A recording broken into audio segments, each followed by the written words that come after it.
All right, well, Aliyah Boston, thank you so much for making the long trek to WTHR here, downtown Indianapolis, going into year 3 for you here in the WNBA. Kind of crazy. Is that crazy? It's kind of crazy to think how fast time is going. I was actually just saying that, like, I can't believe this is my 3rd year. Did WNBA superstar Aliyah Boston just skillfully deliver a knockout blow wrapped in praise to her former coach? In a remarkably candid new interview, the Indiana Fever's cornerstone player seemed unable to contain her enthusiasm for new head coach Stephanie White, sparking intense speculation. Like, okay, now we come out, we have to be ready to compete, but we also know that, listen, if things aren't going our way, then we have a coach at the helm who knows how to adjust. Boston repeatedly highlighted White's exceptional communication and brilliant strategic adjustments, precisely the areas where fierce criticism was often leveled against the previous coaching regime led by Christy Sides last season.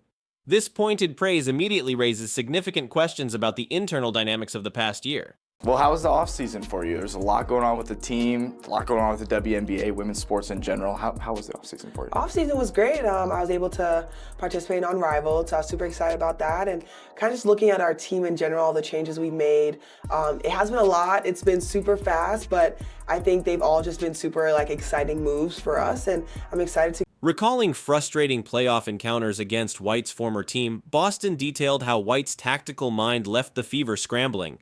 Her comments strongly suggest just how transformative this coaching upgrade could be, potentially unlocking superstar rookie Caitlin Clark's full potential and catapulting the entire Fever franchise into serious contention sooner than anyone expected. You mentioned it right there. It felt like there was 1 week, maybe a month, maybe more ago that it was just like bang, bang, bang. Someone else new coming to the team via trade, via free agency. All really valuable pieces. Winning experience with those additions as well. What do you make of the newcomers on this team and how everyone will gel together after such a promising year last year for you guys? When the interview shifted focus to the Fever's substantial off-season personnel changes, Aliyah Boston's entire demeanor underwent a visible transformation. You could almost see the weight lift as her face lit up, not with polite corporate satisfaction, but with genuine, uncontainable excitement about the players brought into the fold. I think when you look at who we've brought in and who is still here, I think what really helps us and excites us the most is that we win. We win a lot. Coming from winning programs just in general and being able to put this together, I think it's going to be super exciting. Like every time we get on the court and we're practicing or if we're playing pickup, we're like, I can't wait to get the season started. Like we are going to just play so well. What struck me most was how Boston's language has shifted completely. Super exciting moves were her exact enthusiastic words describing the rapid-fire sequence of acquisitions the front office orchestrated via trades and free agency. This vibrant energy stood in stark contrast to the often measured, sometimes strained optimism observed during the difficult stretches of last season's demanding rebuilding process. Being able to have so many different options on the floor, anyone coming off the bench, just being ready to be that heavy hitter and make an impact. Yeah, deep team, right? Yes. Too, it feels like no lineup, there's no drop off. She acknowledged the almost dizzying speed of the overhaul. It has been a lot, it's been super fast, but instantly framed it as overwhelmingly positive. The emphasis was clearly on the infusion of high-caliber talent and her palpable eagerness for the upcoming season to finally tip off, hinting at a renewed sense of hope and possibility. How excited are you for the Fever just this season and as far as your team is concerned, but just to carry that momentum forward as people continue to realize how high level women's basketball is, women's sports are, and just the excitement around this season and the WNBA in general? Crucially, Boston emphasized that this wasn't merely about adding more players to fill roster spots. It was about strategically injecting individuals possessing a specific invaluable trait, a proven history of contributing to winning teams and understanding championship-level expectations. This wasn't just about potential anymore. Yeah, we're gonna ride the momentum. We're gonna ride the wave. I think there's no way you don't. You know, there's so much eyes, there's so much energy, there's so much attention. It's like every time you step on that floor, you want to play your best because you know there's so many people watching. And it's not just for you. It's for the little kids that continue to dream of being where you are and be like, oh my gosh, they're my favorite players. And the fans that continue to watch, it's like you want to continue to show them, like, listen, we come out here, we compete not just for ourselves, but for you guys because you guys pour so much attention, so much love on this Fever squad. And so we just have to be ready to compete every single night.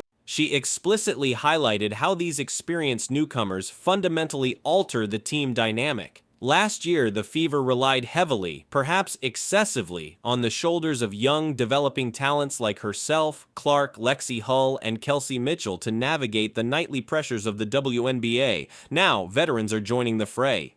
Also, part of the newness of this season, and it feels like it's kind of hitting a crescendo, right, as we are only a month away, but head coach Stephanie White, new to town, not really new to town, new maybe for you, but what has that relationship been like in kind of the Stephanie White regime here going forward? For a player like Boston, who was forged in the crucible of Dawn Staley's relentlessly successful program at South Carolina, this infusion of proven winners clearly resonates on a deep level. We win a lot, she confidently stated. Referring to the collective pedigree of the revamped roster, it implies an understanding that winning habits are contagious. It's been great. I think Steph has just done a great job ever since she got the job of just communicating. I remember within the first few weeks that she had the job, we were watching film about how she wanted me to be able to play what she thinks of the team, what she wants our goal to be once the season starts, where we want to end. And I think for me that's super important because even though it feels like I've been in the league for quite some time, this is only my third year, and being able to learn from a coach that you've been able to see, especially being able to play against her and seeing the way that she coaches, the way that she makes adjustments, is super exciting for me. This strategic influx of talent and hard-earned experience appears to have catalyzed a profound shift in the team's collective mindset. This psychological evolution is vividly reflected in the subtle but significant changes in Aliyah Boston's own language and tone when discussing the team's outlook compared to 12 months ago. Talked about going against her in the probably most important series of your career, Yep. right, in the first round last season. What did you take away from going up against her? That maybe you're like, oh great, she's on my side now and we can use this to our advantage. Yeah, when we played against Connecticut, Steph, her adjustments, the way she started off the game, I remember there were times where we were playing and I was like, did they mean to do this? And then you come back again the second possession and they really did mean to do that. And it's something that we didn't think about, and coming in, it's like, okay, well, now we have to adjust. Last season, the narrative frequently centered around potential long-term growth and the hope of eventually competing for championships. Now listen intently to Boston's words. She speaks unequivocally about expectations. I think our expectations are to win. That is it flat out, she declared with conviction. When for her, it's like we've already played you guys 3-4 times, now we're going to the playoffs, and they still bring something new to the table. So to be on that side, it's super exciting because I think, once again, we have so much talent on our squad. We're going to be going up against all these teams that in the offseason also made adjustments, also have just great, talented, flat-out hoopers. So it's like, okay, now we come out, we have to be ready to compete, but we also know that, listen, if things aren't going our way, then we have a coach at the helm who knows how to adjust. That represents a seismic psychological shift for a franchise long accustomed to the role of promising underdog. She specifically lauded the newfound roster depth, so many different options on the floor implying no drop-off in quality, suggesting immense relief from the offensive stagnation that plagued them last season whenever opponents successfully keyed in on their primary scorers. What was Steph's message just in her first team meeting? Unity. I think that was the biggest thing. We talked about it earlier, even in this, is the outside noise. And so for her, it's about sticking together, making sure that we are a tight unit, that nothing can poke holes in between what we have going, because that's one way to go down, and we don't want to go down. Perhaps the most startling indicator of this aggressive new mentality emerged when Boston deployed a particularly potent adjective to describe the team's ceiling: formidable. This isn't the vocabulary of a team content with incremental progress. It signals an ambition not merely to compete, but potentially to dominate opponents. Just by how we operate with each other off the court, how we are on the court, I think being able to be selfless is another thing that we talked about in the team meetings, like giving up a good shot for a great shot. And I think that's just super important, because when you get in games, you never know when your number is going to be called to hit that big shot, and being able to trust each other to be able to do it is going to be important for us.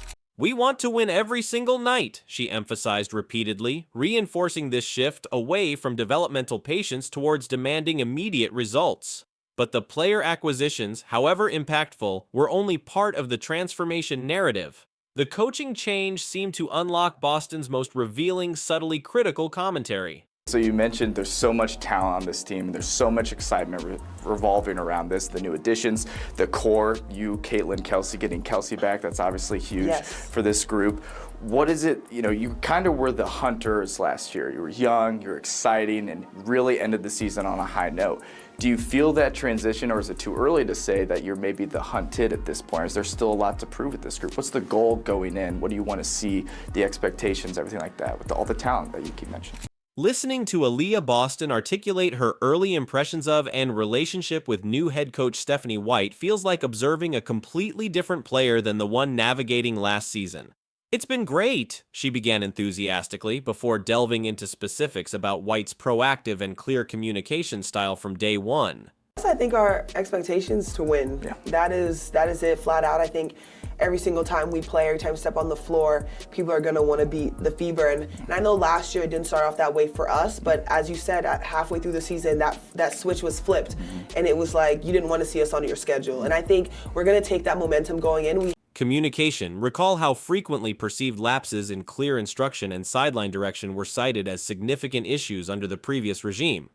Boston elaborated, describing detailed early film sessions where White lucidly articulated her strategic vision, specific player role expectations, and ambitious team goals. "For me, that's super important," Boston stressed, implying perhaps it wasn't always prioritized previously. I'm excited. I think having a fresh start, in a sense, has been really great for us. I think just being able to practice and work out the way that we have been, I think it really shows what we're capable of, and so I'm excited to get started. The enthusiastic praise extended decisively beyond interpersonal communication into the critical realm of tactical acumen and in-game adjustments. Boston vividly recalled the challenges faced when playing against White's Connecticut Sun team in last year's crucial playoff series. Her adjustments, the way she started off the game, they still bring something new to the table. I think it's going to be keeping the main thing. For us, it's about winning, making sure that we continue to protect our locker room and don't let outside noise get in. And I think last year was a great start to that. And to be able to do it this year, I feel like we already know what's to come. She recounted specific moments during those games where White's strategic counter moves left the Fever players bewildered and scrambling defensively, candidly admitting it's something that we didn't think about, and coming in it's like, okay, well now we have to adjust. This is a star player openly acknowledging being strategically outmaneuvered by her current coach when she was an opponent. Just by how we operate with each other off the court, how we are on the court, I think being able to be selfless is another thing that we talked about in the team meetings, like giving up a good shot for a great shot. And I think that's just super important because when you get in games, you never know when your number is going to be called to hit that big shot, and being able to trust each other to be able to do it is going to be important for us. "We have a coach at the helm who knows how to adjust," Boston stated, the sense of relief and confidence in her voice almost tangible. By passionately championing White's communication clarity and tactical adaptability, Boston implicitly yet powerfully illuminates the very areas where the team seemed to struggle significantly under previous leadership, suggesting a critical upgrade. I feel like one of the biggest things in that area was just getting to know and getting to play with Caitlin. I think Caitlin plays such a fast-paced game, and for me, I feel like the year before that, it wasn't as fast, and then coming in kind of having that same expectation of the way that we played the year before, and then coming in and Caitlin loves to play really fast, so I think that was definitely the adjustment. But I think knowing that and having that mindset just helped in the offseason because I know exactly where I need to be. This rapid metamorphosis from an exciting young squad into a team labeled formidable inevitably attracts a new intense level of pressure and scrutiny, a reality Boston confronts head-on. Last year, the Fever often operated as the hunters, capable of ambushing unsuspecting opponents. This season, armed with upgrades and the massive spotlight accompanying Caitlin Clark, they are unequivocally the hunted. "People are going to want to beat the Fever," she stated, accepting the new paradigm. The momentum of not only the WNBA at large, but the All-Star game. I feel like so many eyes were on it last season. I think the energy is going to be so much higher because it's an indie. I feel like I say this every time about the fans that support women's basketball, that support sports in general, the attention that the Fever has been getting. I think no one wants to pass up a chance to see all the best athletes playing against each other in the same place. You know, sometimes it's hard for other people to be able to travel and catch other games of their favorite players, but to have it right here in your backyard, I think. Successfully managing these dramatically heightened expectations and filtering the deafening outside noise, particularly the unprecedented media frenzy surrounding Clark, presents a significant new challenge. Boston revealed that White's very first team meeting prioritized unity and stressed the critical importance of protecting our locker room, demonstrating a crucial awareness of the external pressures awaiting them and the need for unwavering internal cohesion. Okay, so year 3 for you, and you mentioned it feels like, I don't know which it feels like. You've been in the league for a while, or it's still only just 3 years, right? You've been a star. You've really had success in your young career. Where have you seen the most growth going into year 3? Do the off seasons get more valuable as you go forward in your career? Like on and off the court, where have you experienced the most growth headed in? Amidst the extensive discussion of team-wide changes, Aliyah Boston also offered compelling insights into her own significant personal evolution as she enters her pivotal third WNBA season. The growth trajectory isn't merely physical refinement, it's been profoundly mental, a shift she largely attributes to her confidence-building experience playing in the unrivaled league during the off-season. I definitely think mentally, I've experienced most growth. Being able to play in Unrivaled, I think, has just boosted my confidence a little bit, not really second-guessing myself on shots that I know I can make, and just being confident and knowing, like, it's okay if you miss one, you can still take the next one with the same level of confidence. And so that's kind of my mindset going into the season, is just continue to be confident and trust my game because of the work and effort that I put into it. Being able to play in Unrivaled, I think, has just boosted my confidence a little bit, she shared candidly, explaining she's consciously working to eliminate the habit of second-guessing myself on shots that I know I can make. She also openly discussed the necessary adjustment to sync with Caitlin Clark's notoriously fast offensive tempo, demonstrating a mature commitment to collective success over individual comfort zones. Yeah, I feel like it's always been the same. For me, it's about being who I am, not changing who I am, and I think people are able to just, I attract just that great energy, I think, and not bragging on myself, but I feel like just because the way that I approach everyone, I always want to make sure everyone's smiling, and I feel like when that's your approach, make sure that everyone's good, it's so easy to build that relationship because you just get comfortable with each other really Crucial quickly. conversations with respected veteran teammates like Dana Evans further reinforced Boston's indispensable role as the team's interior anchor, the necessary complement to Clark's perimeter dominance. It's a leadership responsibility she now fully embraces, seemingly ready and eager to forge that potentially devastating inside-outside partnership that could become the Fever's calling card for years to come. Aliyah, I saw that the team made a promotional film at Madam Walker Theater on Yes. Indiana Avenue.